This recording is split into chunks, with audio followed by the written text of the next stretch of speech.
ভূপ্রকৃতির যে উত্তরের পার্বত্য অঞ্চল সেটা নিয়ে ডিসকাস করছি।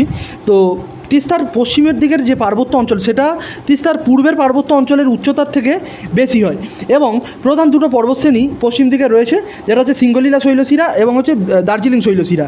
সিঙ্গলীলা শৈলশিরা দার্জিলিং নেপাল সীমান্তে অবস্থিত এবং দার্জিলিং শৈলশিরা ঘুম রেঞ্জ নামে পরিচিত। আর সিঙ্গলীলা শৈলশিরা সেটা 4টে উল্লেখযোগ্য শৃঙ্গ আছে, যেটা সান্দাকফু 3631 মিটার, পশ্চিমবঙ্গের সর্বোচ্চ শৃঙ্গ ফালুট দ্বিতীয় উচ্চতম, যার অর্থ জঙ্গলহীন পর্বতশৃঙ্গ। এছাড়া আছে সবরগ্রাম এবং টংলু। দার্জিলিং শৈলশিরার প্রধান শৃঙ্গ টাইগার হিল।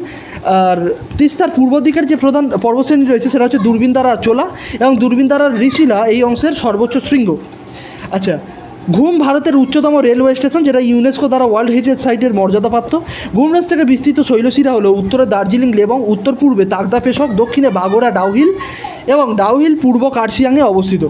এর বক্সা দুয়ার গিরিপথ হলো আলিপুরদুয়ার থেকে ভুটানের প্রবেশপথ। প্রধান শহর কালিম্পং।